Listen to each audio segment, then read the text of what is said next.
Welcome students on speedy maths. आज हम class 11th mathematics new book NCERT के chapter first sets की exercise 1.1 का इंट्रोडक्शन पार्ट करने वाले हैं। इस इंट्रोडक्शन पार्ट में हम स्टूडेंट एक्सरसाइज 1.1 से रिलेटेड जितने भी इंपॉर्टेंट फैक्ट होंगे उन्हें डिस्कस करेंगे। चलिए शुरू करते हैं। सबसे पहले जो टॉपिक है हमारा वो है सेट एंड देयर रिप्रेजेंटेशन, कि सेट क्या होता है और उनका रिप्रेजेंटेशन किस प्रकार का होता है। आइए समझते हैं। सबसे पहले स्टूडेंट हमें दिया गया है सेट की डेफिनेशन है, a set is a well defined collection of objects. जो हमारा सेट होता है वो ऑब्जेक्ट का वेल डिफाइंड कलेक्शन होता है। तो मन में स्टूडेंट एक क्वेश्चन आता है कि आखिर वेल डिफाइंड कलेक्शन क्या होता है। तो आप देखिएगा, criteria collection should not be change from person to person. इस प्रकार का कलेक्शन क्राइटेरिया होना चाहिए जो कि पर्सन टू पर्सन पर चेंज नहीं हो। देखिए इसीलिए लिखा है collection criteria should not be. आप कलेक्शन को पहले नोट कीजिएगा, तो collection criteria should not be change from person to person, यानी जो कलेक्शन का क्राइटेरिया है स्टूडेंट्स वो पर्सन टू पर्सन पर चेंज नहीं होना चाहिए। मैं आपको एग्जांपल के जरिए से समझाऊंगा, आप समझिए। मैंने यहां पर लिया है any three river of India, three rivers of India. मैंने भारत की कोई तीन नदियां ली हैं। आप देखिएगा मैंने ली हैं गंगा, यमुना और कावेरी। ये मेरी थिंकिंग है स्टूडेंट्स कि मैंने अपने मन से ये जो तीन नदियां ली हैं गंगा, यमुना, कावेरी। हो सकता है आप अपने मन में कोई तीन जो रिवर्स हैं वो अलग तरीके के ले लें। हो सकता है आप नर्मदा ले लें, आप यमुना ले लें, कावेरी की जगह आप चंबल ले लें। यानी प्रत्येक व्यक्ति अपनी अलग अलग थॉट के अनुसार, अलग अलग थिंकिंग के अपने अनुसार वो अलग अलग नदियों को पिक कर सकता है। यानी कि data student person to person पर चेंज हो जाएगा। तो ये जो हमारा होगा any three rivers of India, क्या ये कलेक्शन की लिस्ट में, क्या ये सेट की लिस्ट में आता है? तो स्टूडेंट्स ये सेट की लिस्ट में नहीं आता है, क्योंकि ये जो कलेक्शन क्राइटेरिया है वो पर्सन टू पर्सन पर चेंज हो जाता है। अब हम सेकेंड वाला देखते हैं, आप इसे समझिएगा, जिसमें कहा गया है the बॉबल in the English alphabet. English alphabet में ये बॉबल्स दिए गए हैं ए, ई, आई, ओ, यू। अब आप स्टूडेंट चाहे आप किसी से भी पूछिएगा, चाहे आप लिखिएगा, आप अपने फ्रेंड सर्कल में किसी से भी पूछिएगा कि इंग्लिश अल्फाबेट में हमें बॉबल बताइएगा, तो सेम रहेंगे। कोई भी बच्चा, कोई भी व्यक्ति यही जो 5 हैं हमारे बॉबल्स यही बताएगा। क्या ये सेट के लिए क्वालिफाई करता है? तो बिल्कुल करता है, क्योंकि इसमें जो कलेक्शन का क्राइटेरिया है वो चेंज नहीं होगा, क्योंकि सभी लोग बॉबल यही बताएंगे ए, ई, आई, ओ, यू। मैं समझता हूं अब आप समझ गए होंगे कि सेट क्या होता है। मैं आपको सेट की एकदम से शॉर्ट में समझाना चाहूंगा कि वह कलेक्शन का क्राइटेरिया जो कि पर्सन टू पर्सन पर चेंज ना हो, वह हमारा सेट होता है। Three rivers of India change हो जाएगा, मैंने अपनी अलग ली हैं, आप अपनी अलग ले सकते हैं।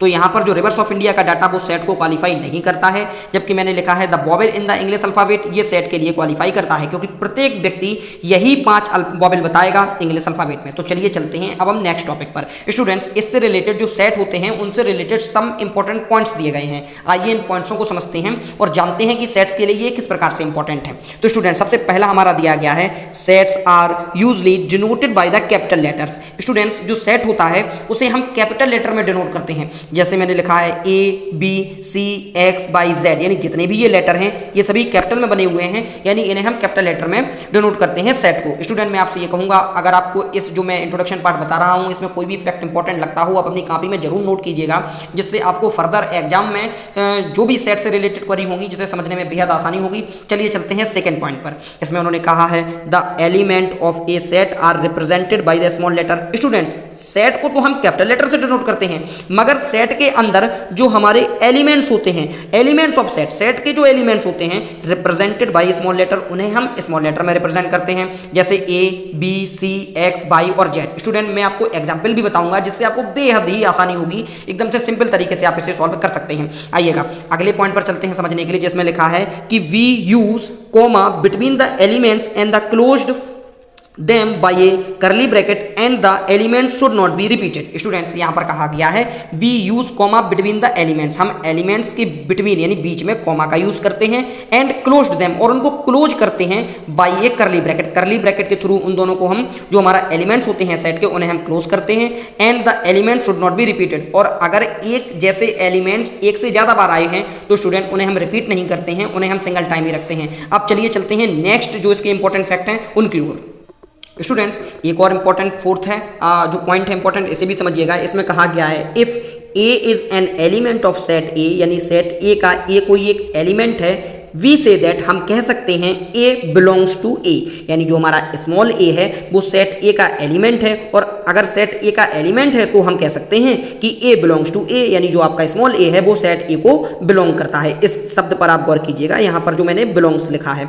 अब जब हम इसे, ये तो हमने इंग्लिश में कह दिया कि ए बिलोंग्स टू ए, अब इसे हम मैथमेटिकल भाषा में भी देखेंगे। तो यहाँ पर देखिए उन्होंने क्या कहा है, वो कहते हैं it is denoted by A Greek symbol belongs, यानी कि आप देखिए इस तरीके से, ये मैथमेटिकल लैंग्वेज में हम कहेंगे जो कि ग्रीक लैंग्वेजेस से हमने यूज की है कि ए बिलोंग्स टू ए, यानी ये वाला जो हमारा सिंबल होता है ये हमारा बिलोंग्स का सिंबल होता है। अब आप इस पॉइंट को समझ गए होंगे कि यदि कोई ए एलिमेंट है किसी सेट ए का तो हम उसे इस तरीके से नोट कर सकते हैं। आइए अब हम समझते हैं, जो मैंने 4 इंपॉर्टेंट पॉइंट्स लिखाए हैं, आइए इनको अब एग्जांपल के थ्रू हम समझते हैं। देखो सबसे पहले हमसे कहा गया है the set of first 5 odd natural number, आपकी जो फर्स्ट 5 ऑड नेचुरल नंबर का सेट आपको लिखना है। तो स्टूडेंट सबसे फर्स्ट पॉइंट था कि जो हमारे सेट होते हैं उन्हें हम कैपिटल लेटर से डिनोट करते हैं। तो आप देखिएगा यहां मैंने कैपिटल लेटर में ए लिखा है, यानी जो हमारा ए होगा ये हमारा कैपिटल लेटर को शो कर रहा है। पहला पॉइंट था। सेकंड पॉइंट था स्टूडेंट कि इन्हें हम करली, थर्ड पॉइंट था जो हमारा, इन्हें हम करली ब्रैकेट में रखते हैं। तो देखिए मैंने करली ब्रैकेट में रखा है,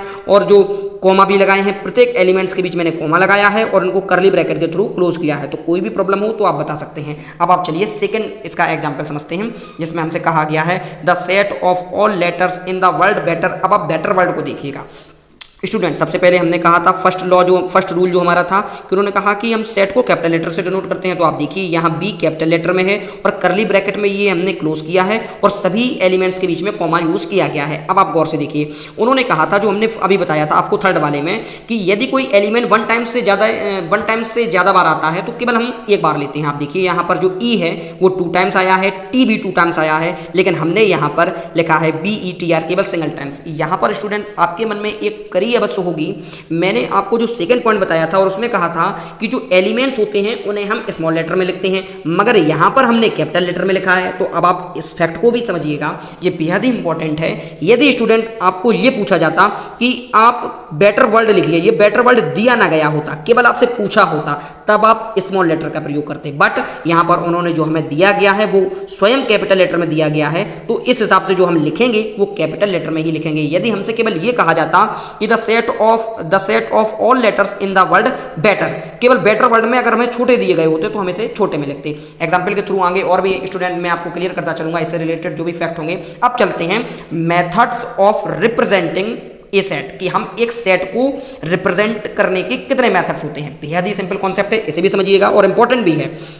इसमें देखिए स्टूडेंट यहां पर दिया गया है there are 2 methods of representing a set, यानी कि एक सेट को रिप्रेजेंट करने के 2 मेथड, यानी कि 2 मेथड होते हैं। फर्स्ट वाला दिया गया है रोस्टर, जिसे हम कहते हैं टेबुलर फॉर्म, या तो रोस्टर फॉर्म कह लीजिए या ऐसे आप टेबुलर फॉर्म कह लीजिए। और जो सेकंड वाला होता है स्टूडेंट वो हमारा होता है सेट बिल्डर फॉर्म, उसे हम कहते हैं सेट बिल्डर फॉर्म। आइए समझते हैं इसे एग्जाम्पल के थ्रू कि कौन किस प्रकार का होता है। आप देखिए फर्स्ट में लिखा है मैंने write the set X such that X is a positive integer and X square less than 40 in the roster form. Students जो आपको ये डेफिनेशन दी गई है, इस डेफिनेशन को हमें रोस्टर फॉर्म में लिखना है। तो आप रोस्टर फॉर्म में देखिएगा जो हमें कंडीशन दी गई है, उन्होंने कहा है कि x सच दैट x, जो हमारा x है वो एक पॉजिटिव इंटीजर है, और पॉजिटिव इंटीजर है किस प्रकार का कि उनका स्क्वायर जो है वो 40 से कम है। ये हमारी जो हमारी कंडीशन है, इसे आप गौर कीजिएगा, ये हमारी कंडीशन है कि हमारा पहला तो पॉजिटिव इंटीजर होना चाहिए और दूसरा कंडीशन वो कहते हैं कि उनका स्क्वायर जो है वो 40 से कम होना चाहिए।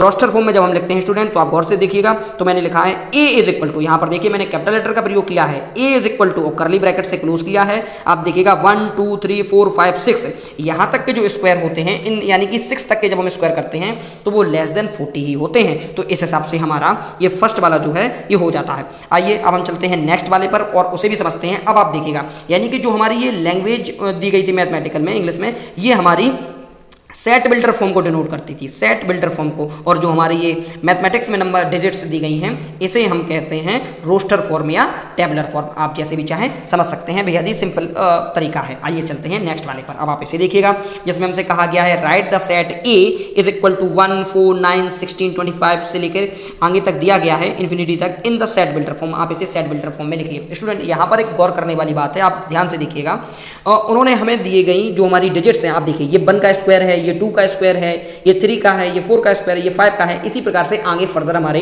स्क्वायर चलते रहते हैं। तो इसे स्टूडेंट हमें लिखना होगा सेट बिल्डर फॉर्म में। तो आइए इसे समझते हैं। इसे हम 2 टाइप्स में लिख सकते हैं। किस प्रकार से, तो आप इसे भी देखिएगा।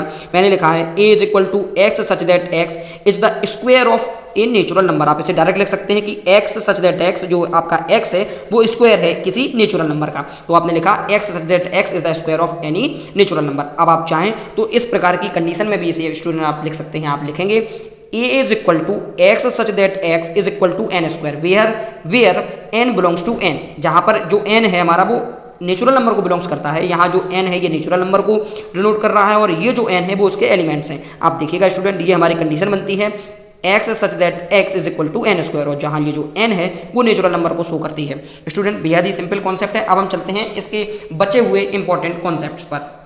स्टूडेंट्स अब हम एक्सरसाइज 1.1 के इंट्रोडक्शन पार्ट के लास्ट टर्म्स में चल रहे हैं, लास्ट में बिल्कुल हैं, इसे भी समझ लीजिएगा, बेहद ही इंपॉर्टेंट है। जिसमें हमसे कहा गया है the symbol for denoting particular sets, कि हम पर्टिकुलर सेट को किस प्रकार से सिंबल के साथ डिनोट कर सकते हैं।